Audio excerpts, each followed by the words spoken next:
Morning বন্ধুরা, আপনারা সবাই কেমন আছেন? আশা করি ভালো আছেন, সুস্থ আছেন এবং হাসি খুশি আছেন। আমরা মোটামুটি ভালো আছি। একটা আবার নতুন ব্লগ নিয়ে এসেছি। চলুন, সকাল হয়ে গেছে, প্রায় 8টা বেজে গেছে, মন্দিরে ঘন্টা বেজে গেছে, আরতি কমপ্লিট। এবার আমি রান্নাঘরে যাব, কারণ আজকে মেয়ে সকাল সকাল বেরিয়ে গেছে। আজকে মেয়ের ছিল আছে এক্সাম, তাই ওর বাবা গিয়ে দিয়ে আসলো। আর মেয়ের জন্য সকালে চা করেছিলাম, সেই চা আছে, সেই চা গরম করবো। পালবাবু সকালবেলায় চা খাওয়া কমপ্লিট হয়ে গেছে। আর মেয়েকে আমি পোহা বানিয়ে দিয়েছিলাম। এখন এতটা আছে রাখা, এটা আমার জলখাবার হয়ে যাবে। আর এই যে চা করা আছে, চাটা একটু দুধ দিয়ে গরম করে নেব, ব্যাস। আর ওষুধটা খাবো। চলুন চাটা গরম করে নিই, দিয়ে ওষুধটা খাই। জলও নিই, গরম জল নিই। আর ওয়াশিং মেশিনে এক ফোরন কাপড় হয়ে গেছে, মেলাও হয়ে গেছে। আর সেকেন্ড রাউন্ড চলছে, যেহেতু আজকে সকাল সকাল উঠেছি, অনেক কাজই কমপ্লিট। সকাল সকাল উঠলে অনেক কাজই করা হয়ে যায়, কিন্তু ওই আলসি, ওঠা হয় না। যাই হোক, চলুন কাজগুলো সব এবার আমার সকালে যা বাসি কাজ আমার কমপ্লিট হয়ে গেছে। আমি ফ্রেশ হয়ে চলেও এসেছি। আজকে সোমবার, তা আজকে রান্না বলতে দেখি একটু আলু পোস্ত টোস্ত করবো ভাবছি। আর পালবাবু রান্না সব আমার কালকে করা আছে, কোনো চিন্তা নেই। আজকে একটু আরামসে রান্না বান্না করবো। চলুন, আমার চা নেওয়া হয়ে গেছে। আর কালকে রাত্রিকার হটকেসে দেখলাম 2টো পরোটা আছে, মেয়ের জন্য করে রেখেছিলাম। তা মেয়ে একটাই খেয়েছে, 2টো রাখা আছে, নষ্ট হবে, তার জন্য আমি একটু গরম করে নিলাম। আর মেয়ের আবার সকালে একটু পোহা বানিয়েছিলাম, তা বললাম আপনাদেরকে। তাই এক গাছ থেকে 2 গাছ খেয়েছে, একটা বাটিতে আছে, ওইটাও আমি এখনই খেয়ে নেব, কারণ একটু খিদে পেয়েছে দেখছি। তা পালবাবু বললো আমাকেও দিয়ে দাও এখন পোহা, তাই গরম করে পালবাবুকে এখন বাটিতে দিয়ে দেবো পোহাটা, দিয়ে আমি চাটা খাবো। সকাল থেকেই গরম লাগছে, কে বলবে এখনই ফ্রেশ হয়ে আসলাম। দুদিন হালকা হালকা বৃষ্টি হলো, জানেন, একদম অল্প অল্প বৃষ্টি, তাতেই এত উমসওয়ালা গরম, যেটা কলকাতাতে হচ্ছে সেরকম গরম আবার এখানে পড়তে লেগে গেছে। এতদিন তো একরকম গরম পড়ছিল, এবার আবার আর এক রকম গরম পড়তে লেগে গেছে। সমানে ঘামছি, তারপরে সে কথা বলছি আর এই ঘামছি। চলুন পালবাবুকে চিড়েটা দিয়ে, এটা পোহাটা দিয়ে দিই, দিয়ে এবার আমিও চাটা খেয়ে নিই। চা খাওয়া কমপ্লিট হয়ে গেছে। এবার আমি রান্নাঘরে এসছি, আবার একটু বেডরুমে বসে চা খেলাম। একটু খেয়ে আমি ভাবছি পোস্ত বানাবো আজকে। পালবাবু তো খাবে না পোস্ত, আমি খাবো। আর মেয়ের জন্য একটু পেঁয়াজ পোস্তই করবো। তার জন্য কালকে কিছু জিনিস আনিয়েছিলাম মার্কেট থেকে। এই শুকনো লঙ্কাগুলো আনিয়েছি, শুকনো লঙ্কাটা একদম শেষ হয়ে গেছিলো। এইদিকে হচ্ছে হলুদ পালা সর্ষে বাটা মাছ টাছ করতে লাগে। আর এই কালো সর্ষে, এই 2টো সর্ষে আর পোস্ত। তাই এগুলো কৌটোর মধ্যে সব যথাস্থান ঢুকিয়ে রাখবো, কারণ সর্ষে শেষ হয়ে এসছে। এইটুকুই সর্ষে ছিল, পোস্ত ছিল। তা এখন তো কিছুটা বেশ লাগবে পোস্ত। আর এখানটায় আমি বাড়ি গিয়েছিলাম যখন, 4 মগজ আনিয়েছিলাম, দাঁড়ান দেখাই। এই যে বন্ধুরা, 4 মগজ আনিয়েছিলাম। আমি পোস্ত যখন বাটি, এই 4 মগজ কিছুটা দিয়ে এর মধ্যে দিয়ে বাটি। তার জন্য এখন আমি পোস্ত এই মিক্সি জারের মধ্যে পোস্তটা আগে দিয়ে দেব।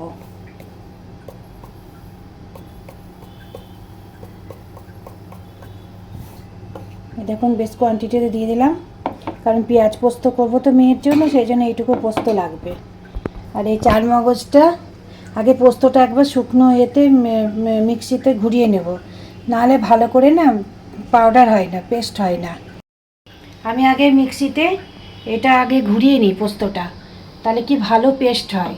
আর যদি একসঙ্গে জল টল দিয়ে করি, তাহলে দেখি যে ভালো করে পেস্ট হয় না। এই জন্য এর মধ্যে আগে শুকনো ঘুরিয়ে নেব। তারপরে 4 মগজ আর কাঁচা লঙ্কা সব কিছু দিয়ে একটা পেস্ট বানিয়ে নিই, কারণ কারেন্ট খুব যাতায়াত করছে, তার জন্য পেস্টটা বানিয়ে রাখলে পোস্তটা আমি যখন তখন বসিয়ে দিতে পারবো। আর একটা কাজ বাকি আছে, কালকে সোফা কভারগুলো সব কেচে দিয়েছিলাম, দিয়ে এগুলো এখন সব হল ঘরটা ভালো করে একটু এগুলো সব ঠিক করে সব করবো, এই কাজটাও বাকি আছে। আর এই টেডি বিয়ারগুলো সব ওয়াশিং মেশিনে দেবো, এগুলো সব দেওয়া বাকি আছে। দিয়ে এই ঘরটা এখন পরিষ্কার করব। এই ঘরটা পরিষ্কার করা খুব দরকার, খুব এদিক ওদিক হয়ে পড়ে আছে। তার জন্য আগে পেস্টটা বানিয়ে নিই, পেস্ট বানিয়ে আলুটা কেটে বসিয়ে দিই। আর যতক্ষণ ওইটা হবে ততক্ষণ আমার এই কাজগুলো অনেকটা এগিয়ে যাবে। চলো বন্ধুরা, এই কাজগুলো সারতে লাগি, কারণ বেলা হয়ে যাচ্ছে আস্তে আস্তে।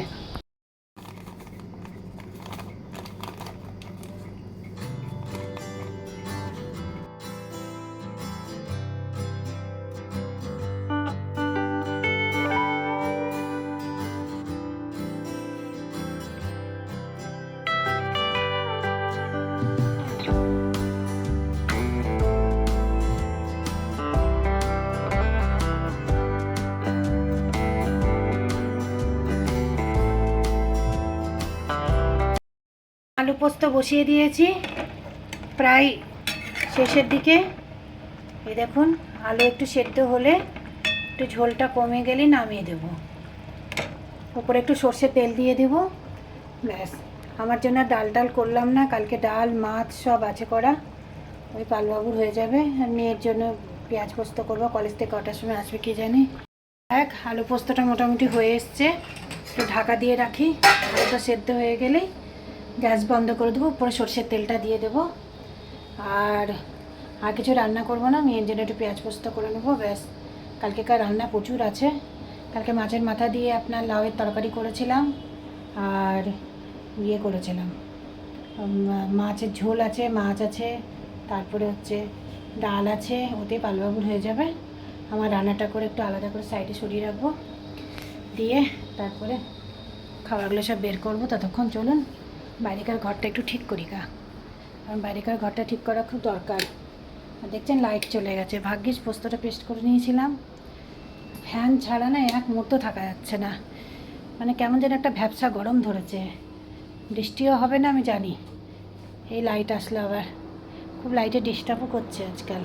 গরম ধরেছে তো, সবারই ঘরে মনে করুন এসি চলছে প্রায়ই, তার জন্য না ঠিক লাইটের করতে পারছে না, খুব লোডশেডিং হচ্ছে। যা পোস্তটা হয়ে এসছে, আর একবার দেখে নেবো, দেখে নিয়ে যতক্ষণ এদিকটা না বন্ধ করছে ততক্ষণ ওই ধারটা চলে গেলে না এই ধারটা ভুলে যাবো, একদম মাথার উপর দিয়ে বেরিয়ে যাবে যে পোস্ত বসিয়েছিলাম, তখন একবার পুড়ে গেছে, কাজ আমার বেড়ে যাবে। সুতরাং এই কাজটা সেরে নিয়ে ওই কাজটাতে যাবো। তাহলেই আজকে রান্নাবান্না বেশি কিছু ঝামেলা রাখিও নি, সোমবার তো সেদিন বেশি দরকারও নাই। চলুন, আমি এখন মেয়ের ঘরে বিছানাটা পরিষ্কার করলাম। সকাল সকালও 7-8টা থেকে পরীক্ষা ছিল তো, সেই জন্য ওসব কাজ করার সময় পাইনি, পরিষ্কার টরিষ্কার করা, তাই করলাম। করতে করতে এত গরম লাগছে, কি বলবো, ভ্যাপসা গরম, সমানে ঘেমে যাচ্ছি। ফ্যানের তলায় একটু বসে পড়লাম, বসতে বসতে কাজ করছি, গরমের জ্বালায় অস্থির হয়ে যাচ্ছি। পোস্তটা তো হয়ে গেছে, এখন পেঁয়াজটা কাটবো, কেটে ওর জন্য করবো। এখন দেখা যাক, বিরক্ত লাগছে। এখন বাইরেকার ঘরটা বিশাল কাজ আছে, ডাইনিংয়ের ওখানে কী করে করবো, তাই ভাবছি চলুন যাই ওই দিকটা পরিষ্কার করি, নাহলে বেলা হয়ে যাচ্ছে অনেক। তারপরে আবার ঘর মোছা বাকি আছে। বুঝছো, একটুখানি বৃষ্টি হলো কি হলো না, একদম ভ্যাপসা গরম শুরু হয়ে গেছে, কলকাতার মতো গরম শুরু হয়ে গেছে। এতদিন তাও ওই গরমটা একটু পারা যাচ্ছিলো, এখন যেন হচ্ছে এই গরমটা আরও পারা যাচ্ছে না। যেরকম ওখানকার অবস্থা, ঘুমোট একটা হয়ে আছে মেঘে, মানে রোদের তেজ না, খুব একটা রোদ তো উঠেছে, কিন্তু একটা ঘুমোট ধরে আছে। একটু ঝেপে ঘন্টা যদি বৃষ্টিটা হয় না, তাহলে ওয়েদারটা ঠান্ডা হয়। তাও হবে কি না সন্দেহ আছে, কিন্তু হলে তবেই তো বৃষ্টির তো কোনো দেখা সাক্ষাৎ নেই। কলকাতাতে দেখছি তো বৃষ্টি হচ্ছে, বা বাড়ির দিকে ওয়েস্ট বেঙ্গলে কীরকম বৃষ্টি হচ্ছে অবশ্যই জানাবেন। একটা ব্লগে দেখতে পাচ্ছি কয়েকটা বৃষ্টি বেশ হচ্ছে। যাই হোক চলুন বাকি কাজগুলো সেরে ফেলি। বাইরেকার ঘরটা মোটামুটি পরিষ্কার করা হয়ে গেল, সোফার কভার টভার সব পাতাটা হয়ে গেছে, শুধু টেবিল কাঁথটা কাচতে দিয়েছি, এটা শুকিয়ে গেলে পেরে দেবো। আর একটু জলখাবার বানাই। আমার কাছে না একটু নারকেলের চাটনি আছে, এই দেখেন এতটুকু দেখাতে পারছি আপনাদেরকে। হ্যাঁ, একটু নারকেলের চাটনি আছে। তা এই নারকেলের চাটনিটা আমি বানাইনি যদিও, উপরে একজন ভাবি বৌদি দিয়েছিল কদিন আগে, একটু ফ্রাইড রাইস মতো বানিয়েছিল, তার সঙ্গে নারকেলের চাটনি দিয়েছিল। তো তার জন্য ভাবছি যে নারকেলের চাটনি যখন আছে একটু ধোসা মতো বানাই, কী বলেন? ভালো লাগবে না খেতে? একদম তাড়াতাড়ি করে সুজি, দই এসব দিয়ে একটা মিক্সিতে পেস্ট বানিয়ে নিই। চলুন। ধোসা বানানোর জন্য আমি দেখুন এত বড় জার একটা নিয়ে নিয়েছি। ঠিক আছে, এর মধ্যে কী কী দিচ্ছি সেগুলো আপনাদেরকে বলতে যাচ্ছি।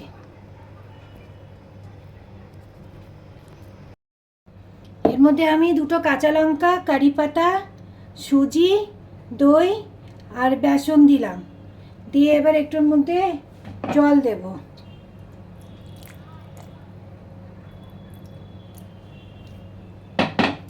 জল দিয়ে এটা একটা মিক্সিতে পেস্ট বানিয়ে নেব। দেখুন বন্ধুরা, একটা পাতলা পেস্ট বানিয়ে নিয়েছি। এবার এটাকে আমি একটা জায়গায় ঢালি।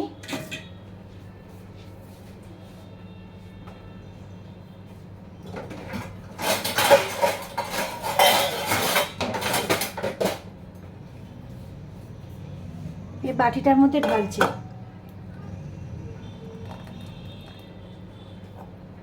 একদম পাতলা করে একটা ধোসার মতো বানাবো। এর মধ্যে একটু লেগে আছে, একটুখানি জল দিয়ে দেবো।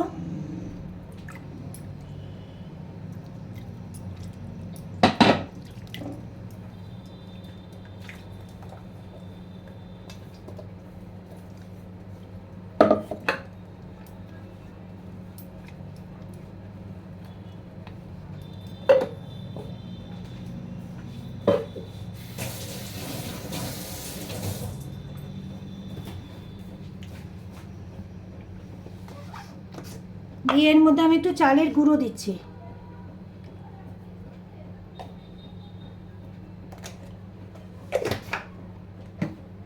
এবার মিক্সড করছি।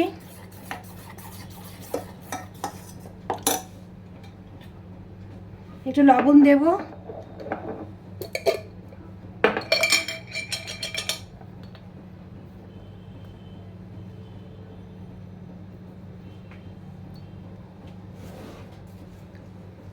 আর দিব একটু চিলি ফ্লেক্স, একটু ঝাল ঝাল হবে।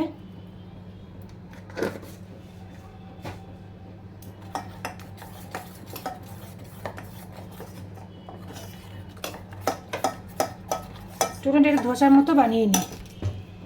ধোসা তাওয়া আমি বসিয়ে দিয়েছি। এবার একটু আমি একটু তাওয়াটা গরম হয়ে গেছে, একটু জল ছিটকে দিচ্ছি।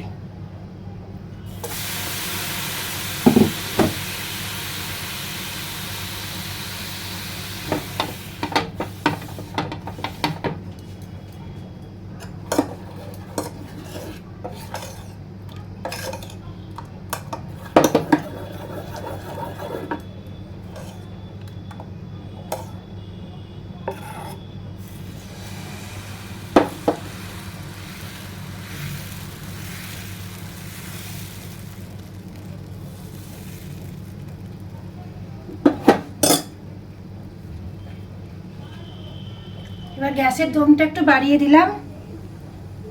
এবার এটা হোক।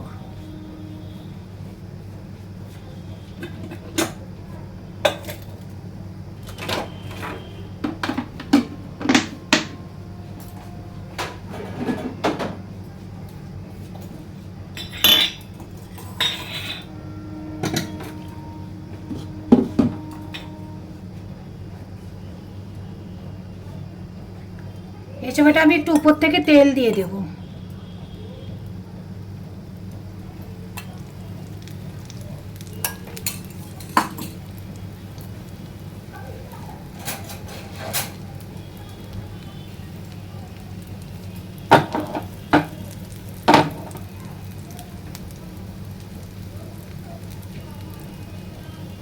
যতক্ষণ এই পুরো কালারটা চেঞ্জ না হয়ে যাচ্ছে, একটু লাল লাল হয়ে যাবে, তখনই এটাকে আমি উল্টাবো। একটু উল্টিয়ে বানাবো এটা।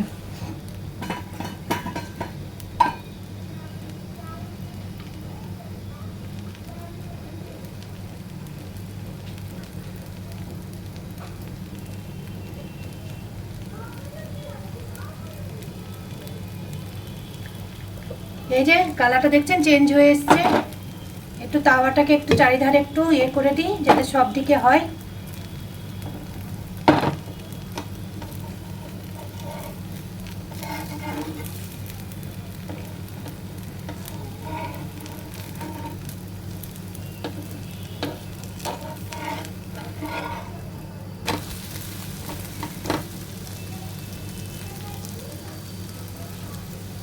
আপনারা একটু এরকম উল্টিয়ে না ভাজলেও ভাজতে পারেন, এমনি করলেও করতে পারেন, কিন্তু আমি একটু উল্টিয়ে পাল্টিয়ে দুদিকে একটু ভেজে নিচ্ছি।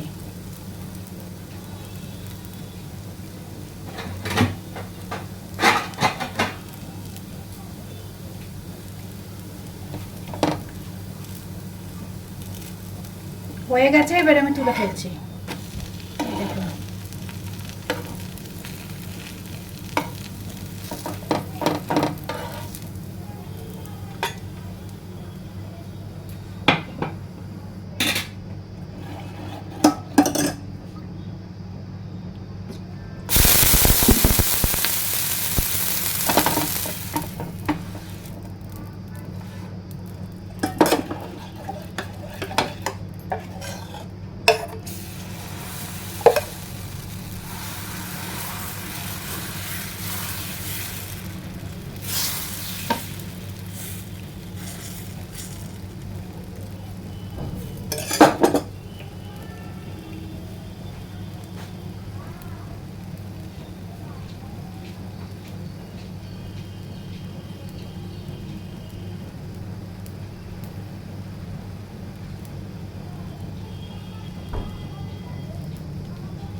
তাহলে বন্ধুরা রান্নাবান্না সব হয়ে গেছে। রান্নাঘরে আমি একদম পুরো ক্লিন পরিষ্কার করে নিয়েছি। আর এবার আমি একটু ঘর মুছছি। তা ঘর মোছার আগে হয়ে গেছে, একটা দুটো ঘর মোছা হয়ে গেছে, আর মুছতে হবে। তা আমি এর মধ্যে একটু ছাতু জল কিনে নিলাম। ছাতু জল নিয়ে একটু খাবো, খেয়ে তখন বাকি কাজটুকু করব। আর পালবাবু এখানে বসে কাজ করছে। গুড মর্নিং বলে বলে দাও, হ্যালো বলে দাও।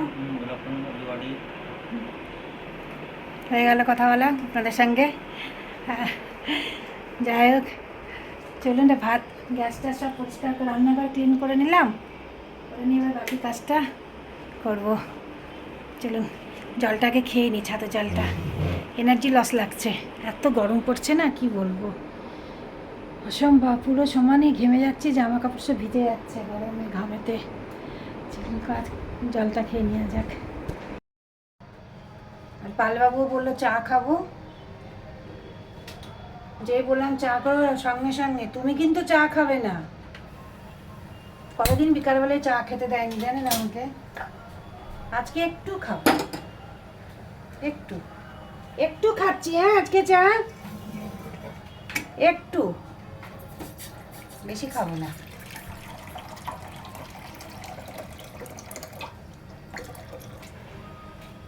এদিকে চা বসিয়ে দিলাম, এদিকে কড়াই বসিয়ে দিচ্ছি চিড়ে ভাজার জন্য।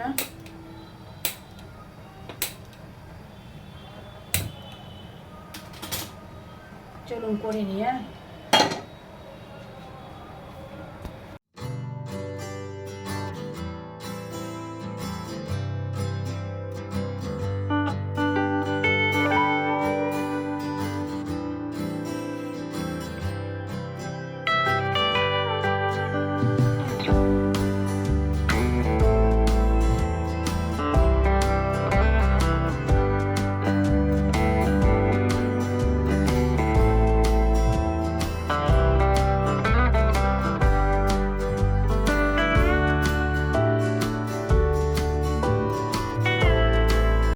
পালবাবুকে আর ও তার মেয়েকে চা দিয়ে দিয়েছি, আর আমার জন্য একটু চা কম হলো, তাই একটু দুধ আর একটু চা পাতা দিলাম, জল দিলাম, এদিকে চিড়ে ভেজে দিলাম মেয়েকে।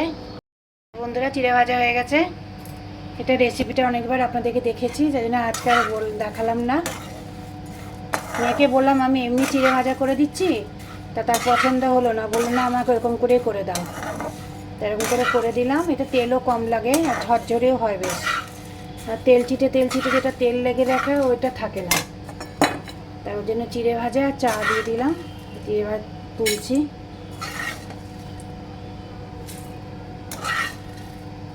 একটু কারি পাতা দিয়ে দিয়েছি, একটু সুন্দর একটা গন্ধ আসবে। বাদাম তো খায় না ও, চিড়ে ভাজার সঙ্গে বাদাম শেষ হয়ে গেছে, বাদামটা আনতে হবে। আমি একদম ভুলে গেছিলাম বাদাম শেষ হয়ে গেছে। তা নাহলে আজকে কিছু জিনিস এসছে, ওর সঙ্গে বাদামও চলে আসতো। যাই হোক, আজকে তো না, কালকে ব্লিঙ্কিট থেকে কিছু অর্ডার করেছিলাম, যার কিছু জিনিস বললাম সর্ষেগুলো, ওগুলো সব ব্লিঙ্কিট থেকে কালকে অর্ডার করেছিলাম।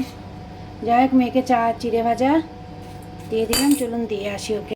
চাও রেডি হয়ে গেছে, তো নামিয়ে ছেঁকে নিই।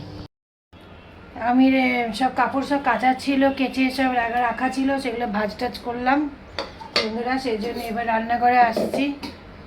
আর আজকে পালবাবু কালকে কাঁচা লঙ্কা এনেছিল, সেগুলো সব ধুয়ে দিয়েছিলাম দিনের বেলায়, দিয়ে একটু রোদে দিয়ে দিয়েছিলাম, একটু ঝরঝরে শুকিয়ে গেছে।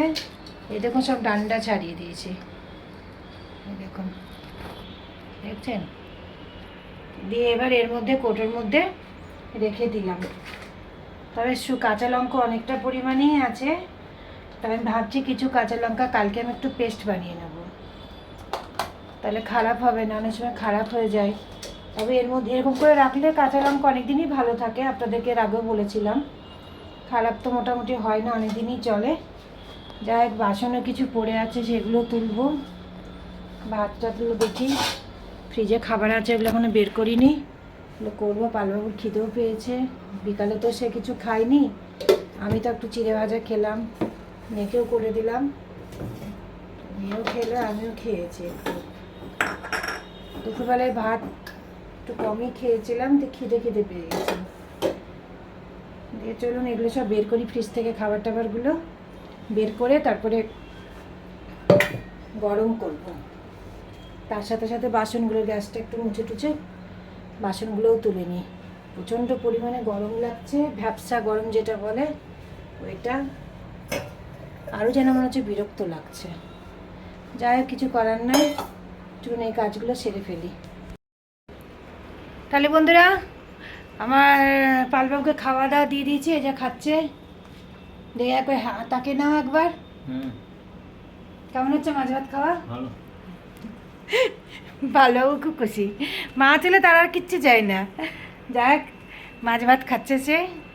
আর আমার পোস্ত আছে, আমি পোস্ত দিয়ে মুড়ি খাবো। ভাত হলো রুটি হলো কিছু খেতে ইচ্ছা করছে না, গরম লাগছে। আর এই যে এক পিস ম্যাগি আছে, এই ম্যাগিটার নজর একজনা পড়ে আছে 2-3 দিন ধরে, আমি দিইনি খেতে, দিয়ে আজকে সে ম্যাগি খাবে বলছে। তো বললাম মা আমার জন্য রুটি ফুটি কিছু করবো না, এক পিস ম্যাগি আছে ওই ইয়েতে, ওই ম্যাগিটা আমি খাবো। তা ও যখন করে খাবে, বললো আমি এখন খাবো না, আমার এখন খিদে নাই, পরে খাবো। কারণ চিড়ে ভাজা খেয়েছে, একটু পেট ভরা আছে, তার জন্য পরে বানিয়ে খেয়ে নেবে। আর আমাদের দিয়ে আমি এখন মুড়ি খাবো, আমিও এখন খাবো না, একটু পরেই খাবো। এখন ঘড়ির কাঁটা প্রায় 9:30 বাজছে। তাহলে বন্ধুরা, আজকের মতো আমি ব্লগটা এখানেই শেষ করব, কারণ আর কিছু করার নয়, দেখানোরও নাই, তাই আজকে শেষ করছি। তাহলে আমাদের ব্লগ যদি আপনাদের ভালো লাগে, তাহলে অবশ্যই একটা like, share, comment and subscribe অবশ্যই করবেন। কালকে আবার একটা নতুন ব্লগ নিয়ে আসবো। অবশ্যই ভালো থাকবেন, সুস্থ থাকবেন এবং হাসি খুশি থাকার চেষ্টা করবেন। শুভরাত্রি। পালো শুভরাত্রি বল দাও। Good night. পালো গুড নাইট বললো। চলুন, বাই।